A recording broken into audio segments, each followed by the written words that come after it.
የተከበራችሁ ክቡራን የማካቲው ቤተሰቦች ውስብስብ ሕይወት የተሰኘው መጽሐፍ መቼቱ ከአስመራ እስከ አዲስ አበባ ድረስ ይዞን እንዲጓዝ አድርጎ በደራሲ ተዘራ ካሳ ተጽፎ በአምነን ዮሴፍና በማርያማዊት ተሾመ ወደ እናንተ ይደርሳል። ሐሳብ አስተያየታችሁን ከመስጠት ወደ ኋላ እንዳትሉ፣ ከወደዳችሁትም ላይክ እና ሼር በማድረግ አብሮነታችሁን አሳዩን እያልኩኝ ወደ ዝግጅቴ ልሻገር። ተፈላጊዎችና አይተዋል የምስክርነት ቃላቸውን ይሰጣሉ የተባሉት ሁለት ግለሰቦችም ወረዱ። አውቶቡሱም ለአንድ ሰዓት ያልቆመ። ሰላማዊ ተሳፋሪ ተጉላላ። ሰለሞን የሌቦቹን አድራጎት ለጣቢያው ገለጸ። ተሰራቂው ሽማግሌም ራሱን በሁለት እጆቹ ይዞ ወለል ይላል። መርማሪው ፖሊስ የሰለሞንን ቃል ተቀብሎ ሌቦቹ እንዲፈተሹ አዘዘ። ምንም የተገኘ ነገር የለም። ሰለሞን በሁኔታው በመገረም ኮስተር ብሎ እንደቆመ ሌባው ድምጹን ከፍ አድርጎ እሱ ራሱ ሲሰርቅ አይቼዋለሁ ይፈተሽልኝ ብሎ አፈጠጠ። መርማሪው ፖሊስ ኮስተር ብሎ በኃይለ ቃል ዝም በል፣ እንደፈለክ የምትደነፋበት ጠጅ ቤት አይደለም፣ ስርዓት ይኑርህ አወናባጅ አለው። መልስ አልመለሰም። መርማሪው ፖሊስ ፊቱን ወደ ተሰራቂው ዞር አድርጎ የራሱን ኪስ እንዲፈትሽ አዘዘው። እንደታዘዘውም የራሱን ኪስ ፈተሸ። ገንዘቡ ግን የለም። ከዚህ በኋላ ወደ አንዱ ፖሊስ ዞር ብሎ ሰለሞንን እንዲፈትሸው አዘዘው።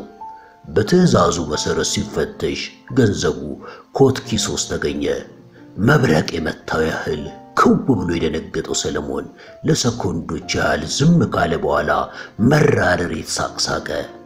የአጅሬዎቹን ተንኮልና ብልጠት ጠንቅቆ የሚያውቀው መርማሪ ፖሊስ ብዙም ግራ ሳይጋባ ራሱን ወደ ላይና ወደ ታች በመነቅነቅ ሁለቱን የአይን ምስክሮች ተራ በተራ ምርመራ ክፍል አስገብቶ ይመረምራቸው ጀመር። ከዚህ በኋላ ጣቢያው ቃላቸውን ከተቀበለ በኋላ ሁኔታው እስከሚጣራ ድረስ በማለት ሰለሞንን አንደኛውን መስካሪና ሌቦቹን በቁጥጥር ስር አዋላቸው። ተሰራቂውም ገንዘቡን በቁጥር ተረክቦ ተሰናበተ። ሰርካለም ክዋለች። በፍቅረኛዋ ላይ የተደራረበበት የመከራ ሲቃ ቅስሟን ሰበረው። የሚያቃጥል የደም እንባ ከነዛው ውብ አይኖቿ ፈልቆ ለስላሳ ጉንጮቿ ለበለበው። ያዙኝ ልቀቁኝ አለች። የተደራረበበት ስቃይ ስሜቷን ነካው። ፖሊሶች የሰርካለምን የሐዘኗን ጥልቀትና ክብደት አይተው እጅግ በጣም አዘኑላት። ሊያባብሏት ሞከሩ። ዳሩ ግን የሰርካለም ሐዘን የቱንም ያህል አልቀነሰም። የዕለቱ ምሽት ላይን ያዝ አደረገ። ሰለሞን እስር ቤት ውስጥ እንደገባ በሩ ተዘግቶ ከግራና ከቀኝ የሻማ እያሉ በቦክስ በርግጫ አሰቃዩት። ወዲያውኑ ድፍን 5 ብር አውጥቶ ሰጣቸው። እነዛ ሁለት ሌቦች ግን ፍራንክ አልነበራቸውም ነበርና በደንብ ተወቀጡ። ሽንት ባልዲ ውስጥ ዘፈቋቸው። ብዙ ተሰቃዩ። አዎ ከጥፋታቸው በላይ የእጃቸውን አግኝተዋል። የጊዜው መምሸት ያቶ እንዳልካቸው ቤተሰብ ላይ ከፍተኛ የሆነ ስጋት አሳደረ። በተለይ አቶ እንዳልካቸው ከልጆቹ ተወዳጅ ባህሪ ጋር የወንድማቸው ጥብቅ አደራ አሳሰባቸው። እጅግ በጣም ተጨነቁ። በዚህ ሁኔታ ከወዲያ ወዲህ ሲንጎራደዱ የስልክ ጥሪ ተሰማ። ወዲያውኑ የጠረጴዛውን ሰዓት ቢያዩት ከምሽቱ 5:30 ይላል። በዚህ ሰዓት ኬትም ይሁን ኬት ተደውሎ አያውቅም። ሁሉም በመደናገጥ ወደ ስልኩ ተጠጉ። አቶ እንዳልካቸው ግንባራቸውን ቋጠር አድርገው የስልኩን መነጋገሪያ በማንሳት ሄሎ ሄሎ ማን ልበል አሉ። ከሶስተኛ ፖሊስ ጣቢያ።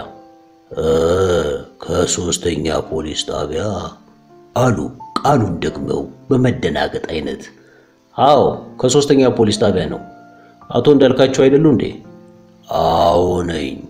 ምን ነበር አሉ አንዱ ሁኔታ እንዳለ በመጠርጠር ልባቸው እየመታ። ሰለሞን የተባለው ግለሰብ በጣቢያችን ውስጥ ይገኛል። ከሱ ጋር ያለች ሰርካለም የምትባል ኮረዳ በእሱ ምክንያት ይመስለኛል ትንሽ ጤናው የታወቀ በመሆኑ ዘመድ ከሆናችሁ በአሁን ሰዓት በጣቢያችን ውስጥ ትገኛለች፣ መታችሁ ሰዷት አላቸው። አቶ እንዳልካቸው ከድንጋጤያቸው የተነሳ መጨረሻ ለመጨረሱን እንኳን ሳያረጋግጡ የስልኩ መነጋገሪያ ከእጃቸው ላይ ወደቀ። ከዚህ በኋላ ሰራተኛዋንና የበር ዘበኛውን ቤት እንዲጠብቁ አዘው ሰርካለምን ለማምጣት መኪናቸውን አስነስተው እያበረሩ ሄዱ። ሰለሞን እንዲሁ አደራት። በመነጋው ሌሊትም እንቅልፍ የሚባል ነገር ባይኑ ሳይዞር ግማሽ ሌሊት አለፈ። አሁንም እንድችው በጥቁሩ ጨለማ ላይ እንዳፈጠጠ በሐሳብ ፍቅረኛው ዘንድ ሄዶ ምስሏና ሁኔታዋ ሁሉ በአይነ ህሊናው ተመላለሰ። ስቃይና መከራዋም ወለል ብሎ ታየው። ብስጭቱና ሐዘኑም ጨመረ። አንድ ቀን ከሰዓት በኋላ አቶ እንዳልካቸው በአይነ ቁራኛ የሚያስጠብቋትን ሰርካለምን ይዘው ወደ ፖሊስ ጣቢያ ሄዱ። እንደ ወትሮ ከውጪ ምግብና ፍራፍሬ ተቀብለው አላሰናበቷቸውም። ገብተው ለጥቂት ሰኮንድ እንዲያው ተፈቀደላቸውና ወደ ውስጥ ገቡ። ሰለሞን ተጠርቶ ብቅ እንዳለ በሩቁ ፍቅረኛውንና አቶ እንዳልካቸውን እንዳያቸው ወዲያውኑ ያንን በረዶ መሳይ ጥርሱን የግድ ብልጭ አደረገው። አዎ እዝነ ህሊናን በሐዘን የሚያኮማትር እንጂ የደስታ ፈገግታ አልነበረም። ሰርካለም የፍቅረኛዋ ሁኔታ ጭራሹን ሊያሳብዳት ምንም ያህል አልቀረም። በሱ ምትክ እኔን ሰሩኝ፣ ልቀቁት፣ እሱ አልሰረቀም እያለች ባልተጠበቀ ሁኔታ ጮኸች። ፖሊሶችም በሁኔታው ተደናግጠው ሰርካለምን እየጎተቱ አስወጧት። የጣቢያውን በር ተዘጋ። ሰለሞን ከዚህ ሰዓት በኋላ መንፈሱ ተረበሸ። የፍቅረኛው ሁኔታ ከአይነ ህሊናው አልሰወር አለ። ተጨነቀ። የሚያደርገውን አሳጣው። ጭንቀት፣ ብስጭት፣ ንዴቱ ከሰዓት ሰዓት እየጨመረ ሄደ። ከዚህ በኋላማ ሲጠጣ እንደሚቀባጥር ሰው ከራሱ ጋር ማውራት፣ መለፍለፍ፣ መሳቅ ሆነ። በዚህ አይነቱ የሰለሞን ሁኔታ የተገረሙት እስረኞችም ሲያሾፉ፣ ሲቀልዱ፣ ሲሳሳቁበት ጊዜው መሸ። ምሽቱም እየገፋ ሄዶ እንቅልፍ ያደከማቸው ተረበኞች እስረኞችም ተራ በተራ ሸለቡ። ልፍለፋው፣ ቻቻታው፣ ሳቁ ሁሉ እርጭ አለ። ሰለሞን ግን እንቅልፍ የሚሉት ነገር አልወሰደውም። በሐሳብ ትርምስ የደነዘዘ አእምሮ በውን ቅዠት የሐሳብ ትዕሪት ፍቅረኛው ሰርካለምን ፊት ለፊት በጨለማ ውስጥ ቆማ የሚያያት መሰለው። በድን ፈገግታ አሳያት። ሐሳቡ የፈጠራት ሰርካለምም ልዘብ ባለ አነጋገር ስማ ሰልዬ፣ እንዲህ መሆን የለብህም። እኔ ደስታ ብቻ ሳይሆን የስቃይ የመከራህም ተካፋይ ነኝ። ካንተ ሌላ ህይወት የለኝም። ህይወታችን አንዲት የጋራ ህይወት ናት። አየህ ሰልዬ፣ በዚች አንዲት የጋራ ህይወት ጉዞ ሂደት ውስጥ የሁለታችንም የህይወት ዕጣ አንድ ነገር ብቻ ነው የሚለው የቅርብ ጊዜ ፍቅረኛው አነጋገር እውን ባልሆነ እውን መንፈስ አስተጋባበት። ጸጥ አለ። ከጥቂት ቆይታ በኋላ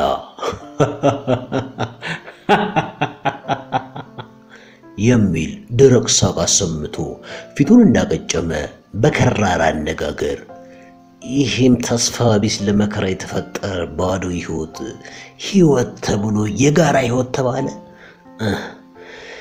አይ የጋራ ህይወት! ግማሽ የሐሳብ በሽታ ስቃይን እንደ ስቃይዋ ተጋርታ ስትንገበገብ ስታነባ መክረሟ በምን ዕድዋ ነው እሷ? በየትኛው ኃጢአቷ ልትኮንን? አለ ብስጭትና ንዴት በተቀላቀለበት አይነት ጥርሱን ነክሶ ጥቁር ጨለማው ላይ እንዳፈጠጠ። የሰለሞን ድምፅ የሌሊቱን አየር ሰንጥቆ የቀሰቀሳቸው እስረኞችም ያጉረመርማሉ፣ ይሳደባሉ። ሌሎች ጥቂቶች ደግሞ ጭልጥ ያለ እንቅልፍ ወስዷቸው ያንኮራፋሉ። እንኳን ድምፅ መድፍ ቢተኮስም የሚሰሙ አይመስሉም።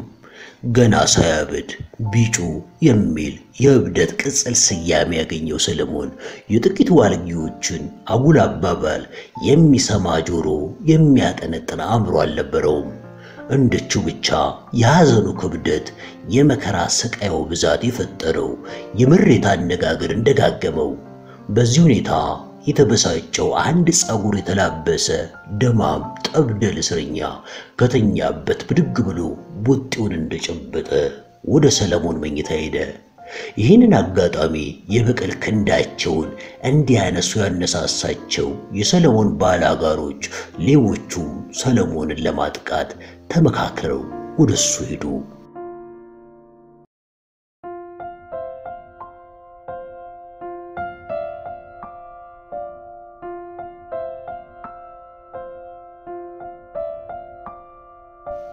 ጊዜው የሰኔ ወራት መግቢያ ሐሙስ ቀን ነው።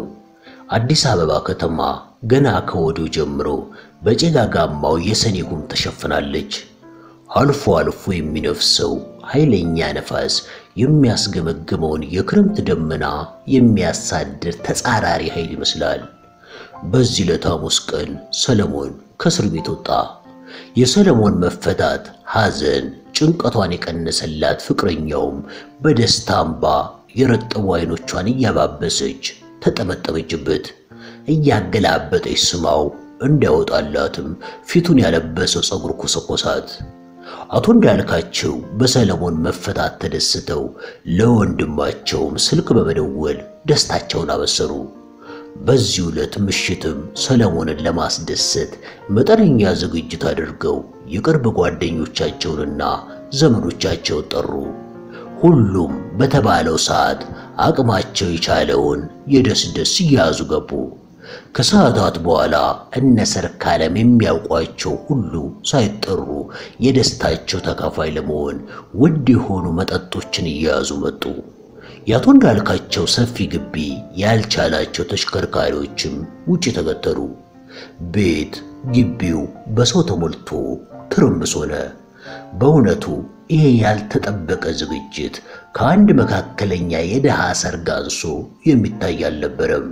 እንደውም የሩቅ ሰዎች ጥርጣሬ የነ ሰለሞን የጋብቻ ቀን ምሽት ነው የሚል አመለካከት ነበራቸው። ያ ሁሉ ሐዘን፣ ብስጭት፣ ሐሳብ እንደዋዛ ተረሳ። የደስታው ምሽት አለፈ። ሰለሞን ከጥቂት ሳምንታት በኋላ ተወዳድሮ ለባንክ ጥበቃ በዘበኝነት ተቀጠረ። ከጊዜ ጊዜ የሰዎች የእድገት ደረጃ እየጨመረ ሄዳል። የሰለሞን ግን በተቃራኒው ያሽቆለቆለ ሄደ። ይሁን እንጂ ሰለሞን የዝቅተኝነት አጉል ከንቱ ባህሪ አልተጠናወተውም። በደስታ ተቀብሎ ስራውን በተገቢ ሁኔታ ሲከውን ወራቶች አለፉት። ከሥራ ባልደረቦቹ ጋርም ባለው አግባብና መቀራረብ የተነሳ እጅግ በጣም ወደዱት። በተለይም በቁም ነገረኛነቱ ያከብሩት ጀመር። መቼም ቢሆን ሰው ከጣርና ከደከመ የእጁን አያጣም።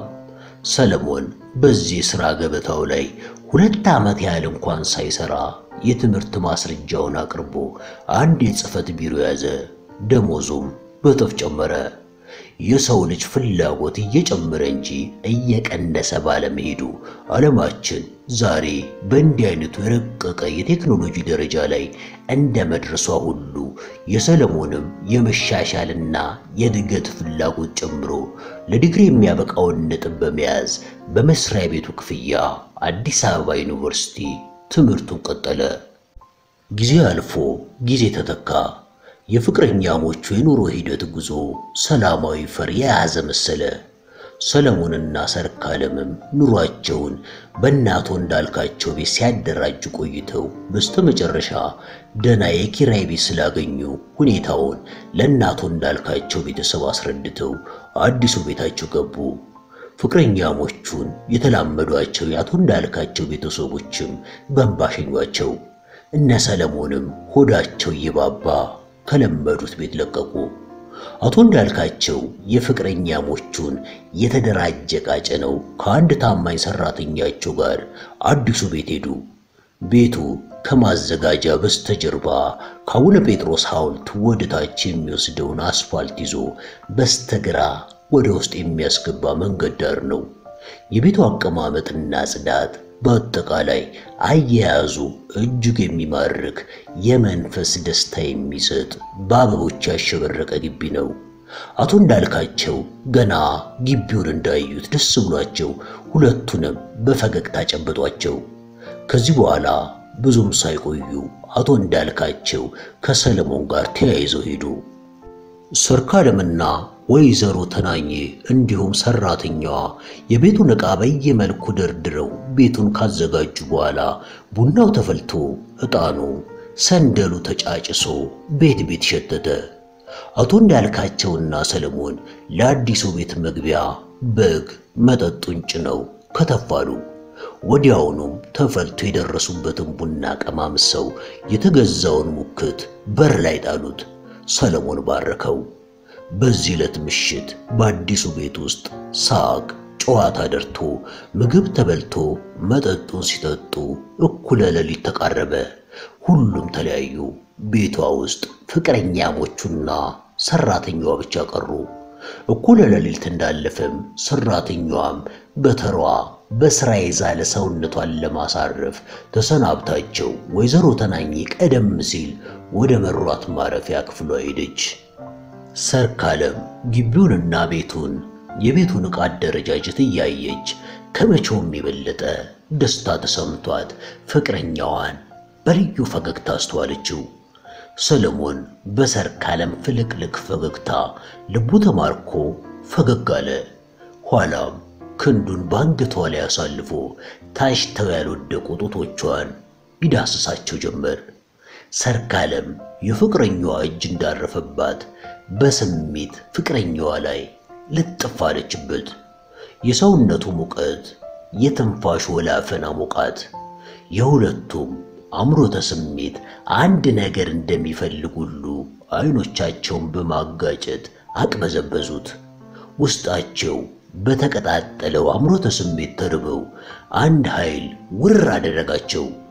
ራስና ራሳቸውን አገጫጭተው በስሜት ሕዋሳት የሚተላለፈው ሞቃት ነዲድ እሳት ውስጣቸውን አራደው። በአምሮተ ወሲብ ስሜት ልባቸው ክፉኛ የሚነጥርባቸው ፍቅረኛሞችም በስሜት ተሳስበው ከንፈር ለከንፈር ገጠሙ። ሰርካለም በአንዳች ውስጣዊ ነዲድ ስሜት እንደጋለች ሳይታወቃት እጇን ባንገቱ ላይ ጣል አድርጋ በሌላኛው እጇ ደግሞ ጸጉሩን ጫን እያለች ታሻሸዋለች። ሰለሞንም እንደሷው በስሜት ተወጥሮ የበሰለ እንጆሪ መሳይ ከናፍርቷ ላይ እንደተጣበቀ አቅፏታል። በዚህ አይነት ሁኔታ ጥቂት እንደቆዩ ሁለቱም ፈዘው አይኖቻቸውን እያስለመለሙ ሳይታወቃቸው ብድግ ብለው ለስጋዊ ስሜት ያሰፈሰቡ ሕዋሳቶቻቸው እንደተወጣጠሩ ተቃቅፈው ካልጋው ላይ ወጡ።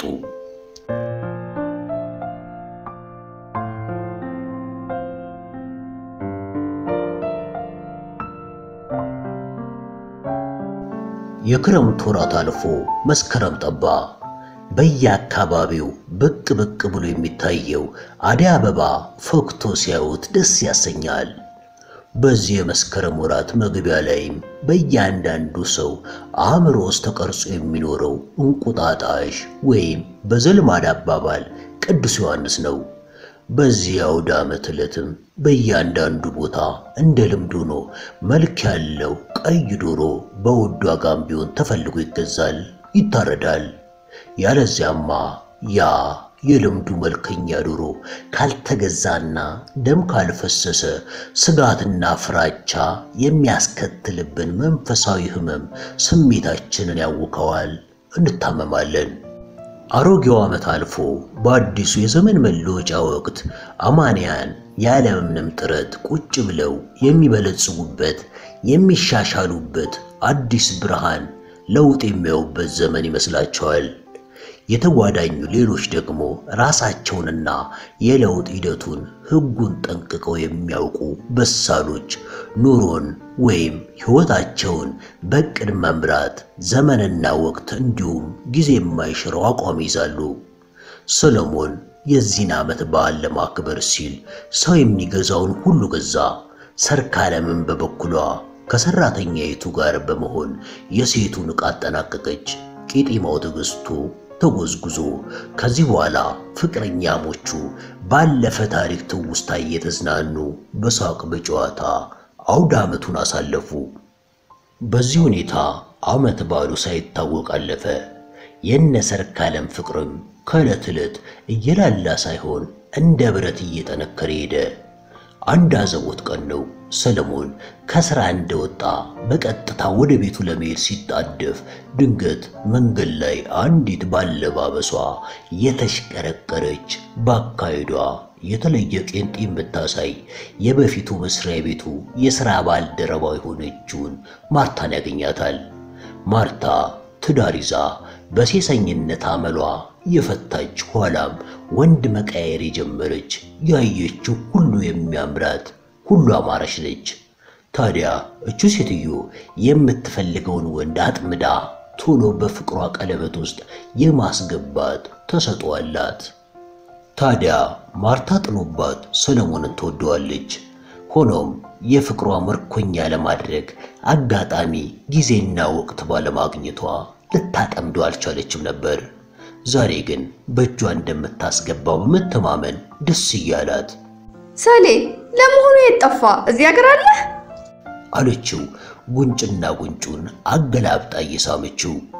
ሰለሞን ማርታን በጨዋታዋ በአቀራረቧ ይወዳት ነበርና አንድ እጁን ኪሱ ውስጥ ከቶ ሌላኛውን ትከሻዋ ላይ እንዳደረገ የቆመበት ጥቂት ሊያውጋት አሰበ። ዳሩ ግን ማርታ ሻይ ቡና ልበል ብላ አግባብታ ወሰደችው። ሰለሞንም አላንገራገረም። ጎን ለጎን ተያይዘው እየተጨዋወቱ ወደ አንድ ካፍቴሪያ ሄዱ። የሰለሞን ጨዋታ ፈገግታና ሁኔታ ሁሉ ደስ የሚለው አይነት ነገር ሆነ። ማርታንም እያቆላመጠ ያጫወታት ጀመር። ማርታ ውስጧ በደስታ ፈክቶ ደስ አላት። ብዙም ሳትደክም በቀላሉ የፍቅሯ ተገዥ እንደምታደርገው ገመተች።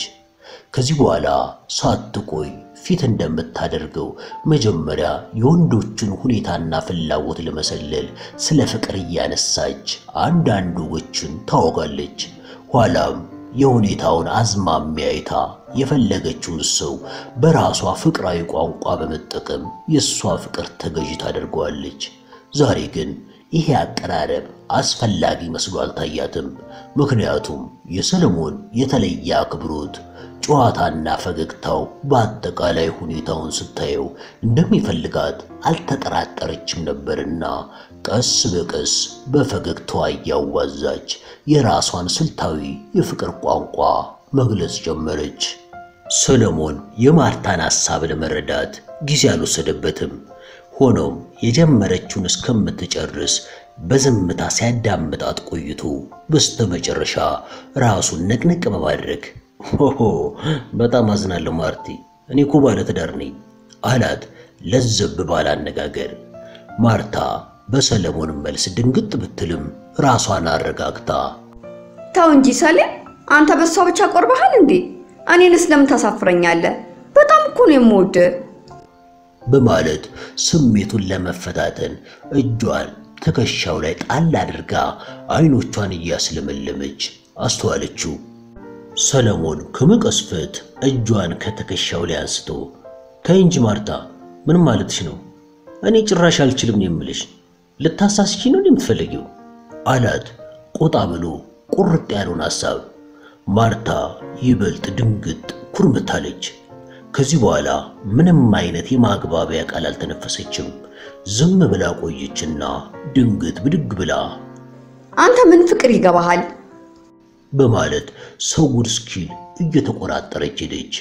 ሰለሞን በማርታ ሁኔታ ብሽቅ ብሎ እየተናደደ ሂሳቡን ከፍሎ ወደ ቤቱ በመሄድ ላይ ሳለ ከመንገድ ሚስት ታማለች የሚል ወሬ ሰማ።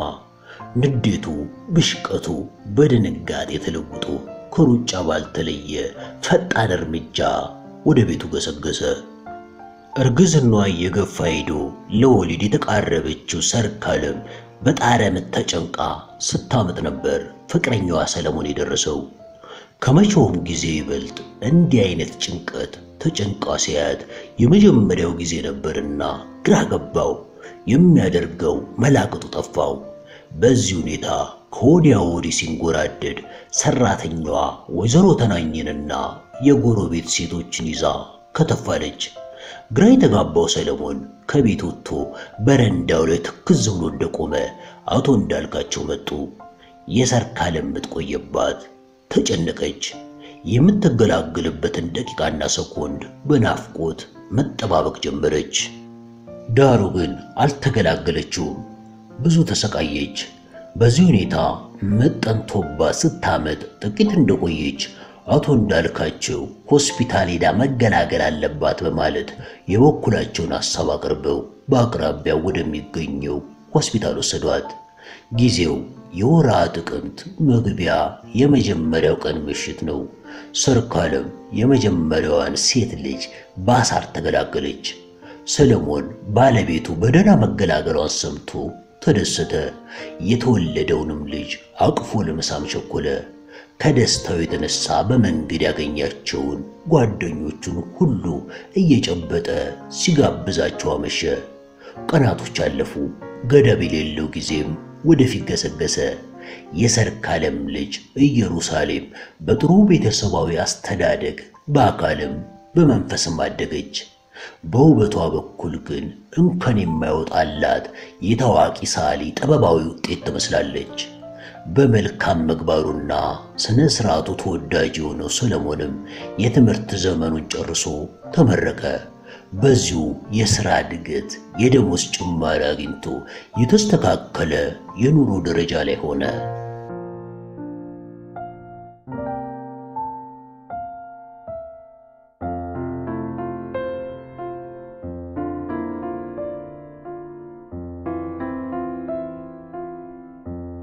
ዶክተር መኮንን የፋሲካን ዓመት በዓል ከዘመዶቻቸው ጋር ለማሳለፍ ወዲሁም የናፈቋቸውን ፍቅረኛሞች ለመጠየቅ ባለቤታቸውን አስከትለው አርብ የስቅለት ዕለት አዲስ አበባ ገቡ።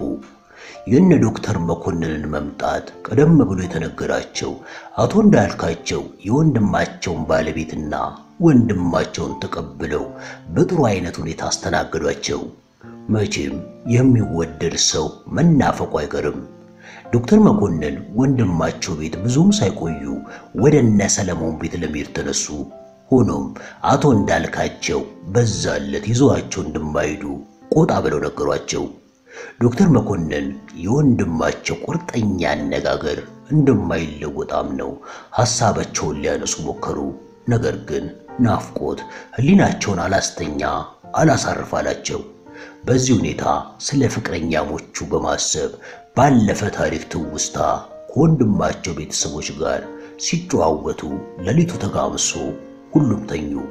ዶክተር መኮንን በመነጋው የሹር ቅዳሜ ዕለት ከሰዓት በኋላ ከባለቤታቸውና ከወንድማቸው ጋር ወደ እነ ሰርካለም ቤት ሄዱ። በዕለቱ ሰለሞን በትልቁ ፎቴ ወንበር ላይ ዘና ብሎ እንደተቀመጠ የያዘውን መጽሐፍ በተመስጦ ያነባል።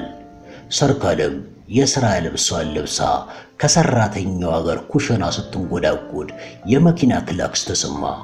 ሰራተኛዋ ሄደች። ሰርካለም የወትሮ የሰለሞን ጓደኞች መስለዋት ጉዳይም ሳትል ስራዋን ትል ጀመር። ከጥቂት ሰኮንዶች በኋላም ሰራተኛዋ ወደ ሰርካለም ተመልሳ እትዬ አለች ለመናገር እየተቻኮለች።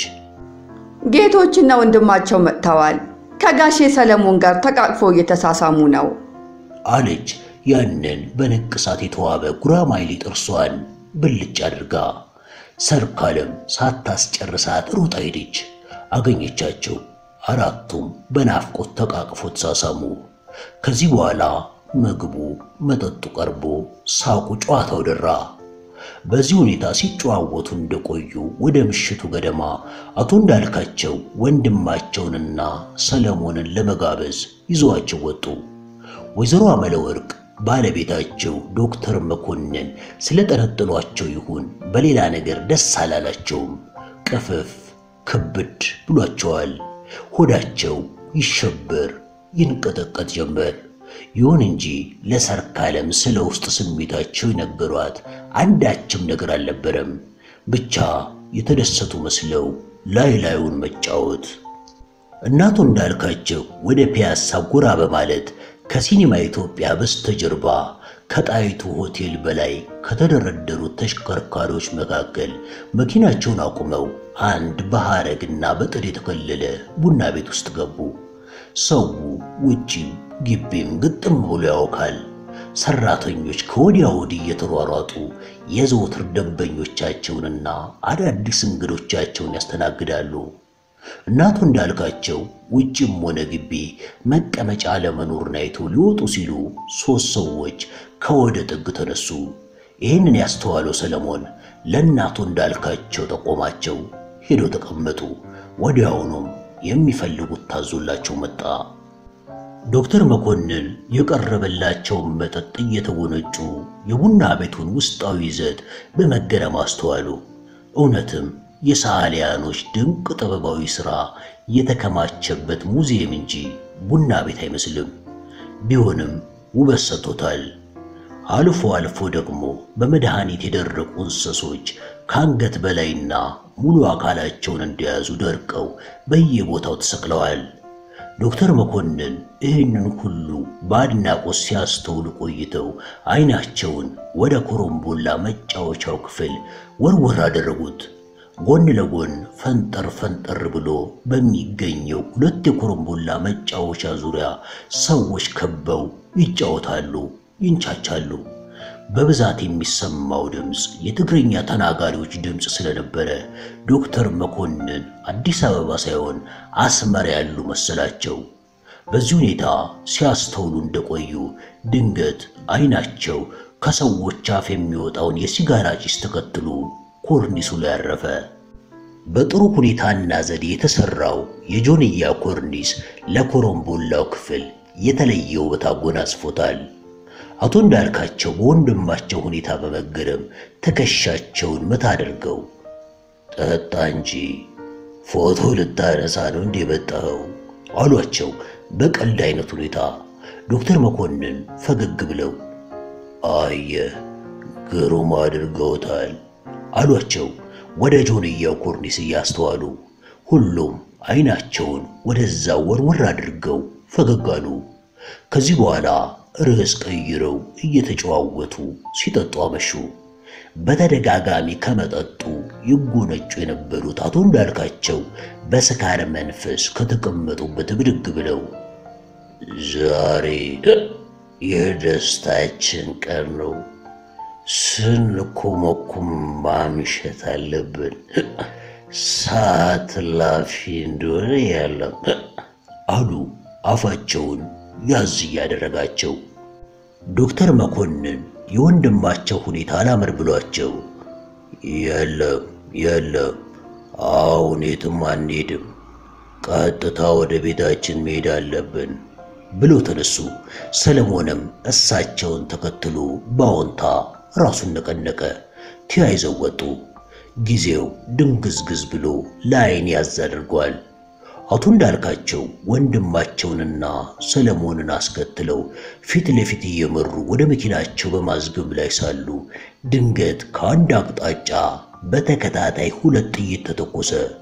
የመጀመሪያው በራሪ ጥይት በዶክተር መኮንንና በሰለሞን መካከል አልፎ አንድ ምስኪን ሱቅ በደረቴ ሲመታ፣ በሁለተኛው ጥይት ደግሞ ዶክተር መኮንን ተመተው ወደቁ።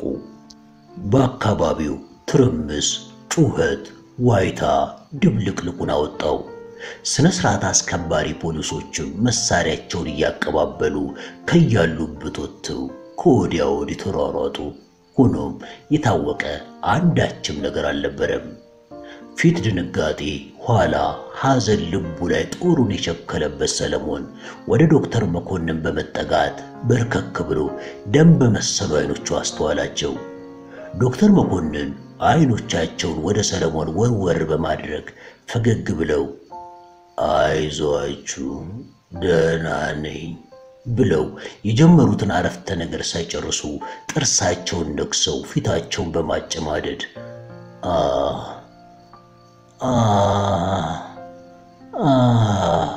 በማለት የስቃይ ጣር ድምፅ አሰሙ። የዶክተር መኮንን ሁኔታ ከሐዘን ጋር ውስጡን እንደ እሳት የለበለበው ሰለሞን ዶክተር መኮንንን ከራሳቸው ቀና አድርጎ ጭኑ ላይ አንጋለላቸው። አይኖቹ በእንባ ተሞሉ። ዶክተር መኮንን የሰለሞንን ትኩስ እንባ ለመጥረግ እጃቸውን ዘረጉ። ነገር ግን አልሆነላቸውም። ተስፋ በመቁረጥ አይነት ራሳቸውን ነቅነቅ አድርገው አንዴ ወንድማቸውን አንዴ ደግሞ ሰለሞንን እያዩ አያችሁ የመኖር ሕይወት የመጨረሻውና እውነተኛ ትርጉም ይኸው የማይቀረው ሞት ነው። አዎ በእውነተኛ ፍቅርም ይሁን በአገር ጉዳይ ብቻ በአንድ ጽኑ ዓላማ መስዋዕትነትን መክፈል የመሰለ ነገር የለም አሉ። ኋላም ቀጠል አድርገው ወደ ሰለሞን እያዩ ልጄ አሉ በለሆሳስ ድምፅ የሰርኳን ነገር አደራህን እንዳታስከፋት። ላንተ ብላ ከቤተሰቦቿ በመኮብለል አገር ለአገር ተንከራታለች። ስቃይህም ስቃይዋ ሆኖ በሐሳብ ሰቀቀን ስትናውዝ ስትንገላታ መክረሟ ልትዘነጋው አይገባ። አየ ሰርኳ የችግር ደራሽ የስቃይ ተቋዳሽ እውነተኛ ወዳጅ የሕይወት መድኃኒት ናት። አክብራት ልጄ። እናት፣ እህት፣ የትዳር የሚስጥር ጓደኛ ነች። አዎ ነች አሉ ትንፋሻቸው ቁርጥ ቁርጥ እያለ። በስተመጨረሻም ወደ ወንድማቸው ያዩ እጃቸውን በሁለት እጃቸው ጨብጠው ወንድም ጋሼ የእነዚህን ያልታደሉ ልጆች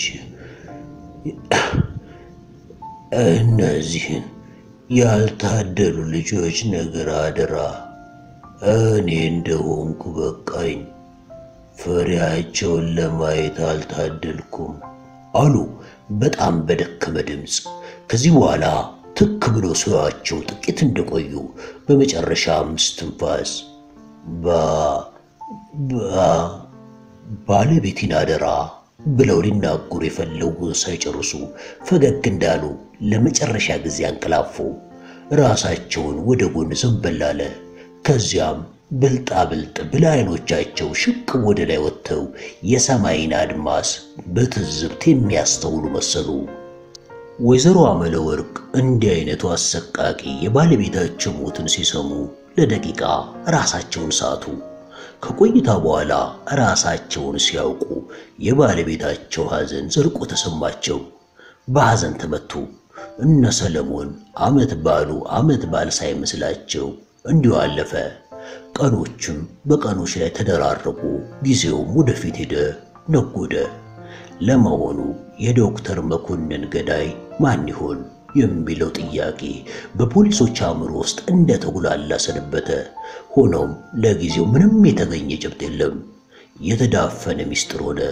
በጥርጣሬ ታድነው የተያዙት ግለሰቦችም ፍንጭ ባለመገኘቱ ከወንጀሉ ነፃ ሆነው ተለቀቁ።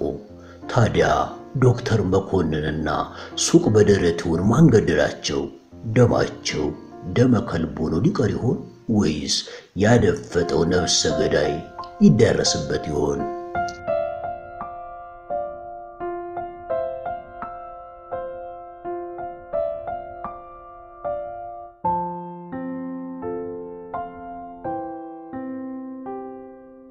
ያቶ እንዳልካቸው ቤተሰቦችም ሆኑ ፍቅረኛሞቹ የጥቃቱ በትር ሆን ተብሎ በሰለሞን ላይ የተሰነዘረ ለመሆኑ አልተጠራጠሩም።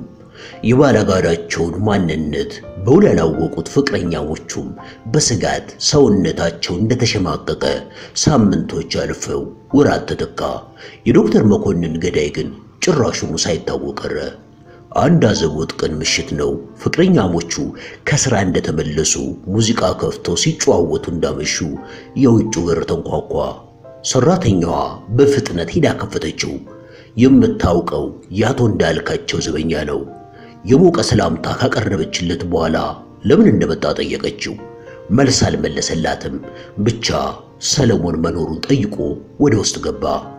ከአቶ እንዳልካቸው ተልኮ የመጣው መልእክተኛ እንደገባ እጅ ነስቶ በቁሙ አንድ የታሸገ ፖስታ ከተበጣጠሰ የካፖርት ኪስ ውስጥ አውጥቶ ለሰለሞን ሰጥቶት በመጣበት እግሩ ተመለሰ። ሰለሞን የአቶ እንዳልካቸውን ጽሑፍና አድራሻ አይቶ ፈገግ አለ። ሰርካለምም እንደሱ ፈገገች።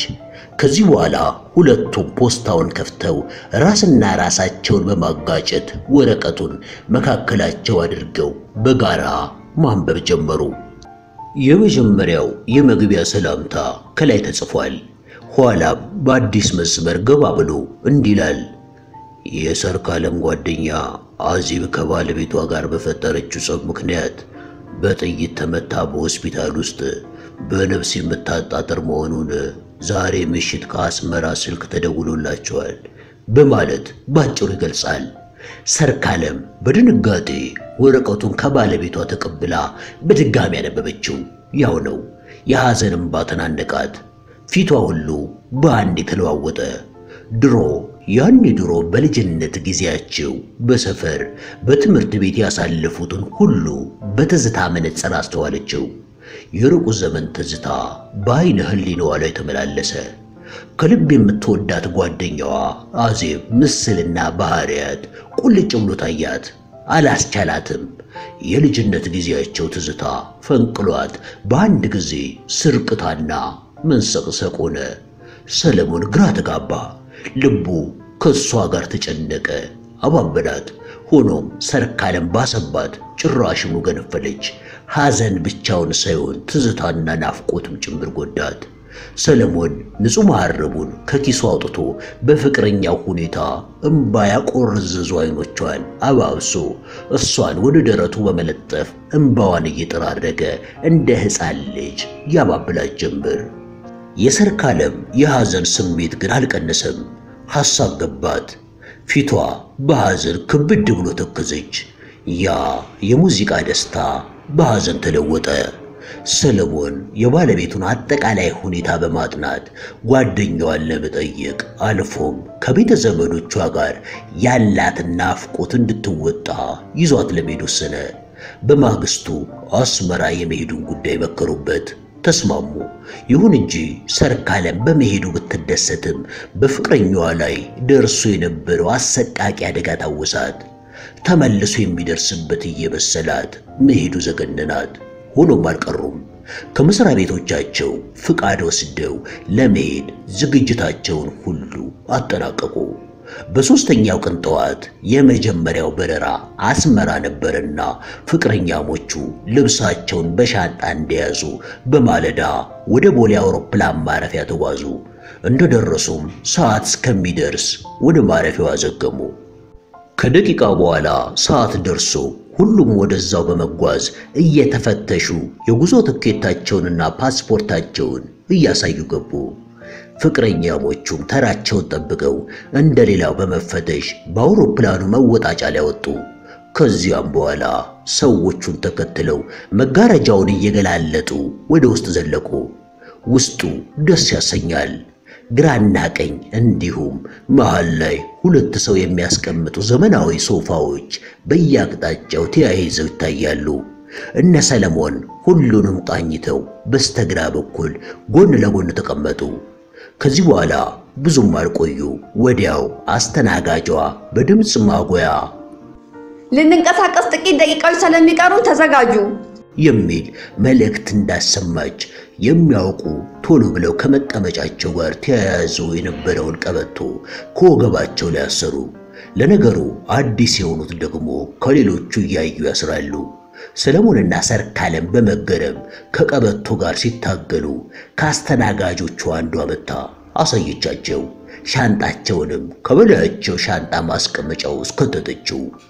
ሰዓቱ ደርሶ ያ ግዙፍና ሰፊ ዘመናዊ አውሮፕላን ለመብረር አኮበኮበ። ሞተሮቹ ከፍተኛ የጩኸት ድምፅ አሰሙ። ጭሱም በየአቅጣጫው የኋሊት ሲውዘገዘግ፣ በተቃራኒው ደግሞ አውሮፕላኑ ወደፊት ተመንጭቆ ተነሳ። ሰርካለም ነፍሷ ምንጥቅ አለች። ዞረባት። ሰለሞንም በበኩሉ ወደ ኋላና ወደፊት ገድገድ አድርጎ አዞረው። እንዳው ከጅምሩ ብልሽት ያጋጠሙ መስሎት ነበር። ኋላ ግን ደንቡ መሆኑን ተረዳ። ሰርካለም እንደፈራችው ማዞሩ አልገፋባትም። ወዲያውኑ ቦይንጉ የተስተካከለ አየር መንገዱን ሲስተዋት ከዚህ በኋላ የተጓዙ ሳይመስላቸው በክላሲካል ሙዚቃ እንደታጀቡ ጉዞን ቀጠሉ። ሌሎች ደግሞ ቀበቶውን ፈተው ይዝናናሉ። ወደ ሽንት ቤትም የሚሄዱ ይሄዳሉ። ትህትና፣ ተመሳሳይ አቋምና ቁንጅና ያላቸው አስተናጋጆች ከወደ ውስጥ ጋር እየገፉ መጥተው የተዘጋጀው ምግብ እንደ ምርጫቸው ያድሏቸው ጀመር። በዚህ ሁኔታ ሲጓዙ ቆይተው በተባለው ሰዓት ማለትም በተነሱ በ55 ደቂቃ ውስጥ አስመራ አየር ማረፊያ ደረሱ። ያ ያስተናጋጇ ድምጽ በድጋሚ የተጠንቀቁ መልእክት አስተላለፈ። ሁሉም ቀበቶን አሰረ። አስተናጋጆቹ ወደ ውስጥ ገብተው ተቀመጡ። ፍቅረኛሞቹ ያለምንም ችግር ቀበቷቸውን አስረው በመስታወቱ ዘግዝቀው እያስተዋሉ ወንዙን፣ ጋራ ሸንተረሩን ማየት ጀመሩ። ወዲያውኑም የአስመራ ከተማ ቤቶችና ከወዲያ ወዲህ የሚለው ሕዝብም ነጥብ አክሎ ውር ውር ሲላዩ ብዙም ሳይቆይ አውሮፕላኑ ዝቅ ብሎ ማረፊያ ቦታውን ያዘ።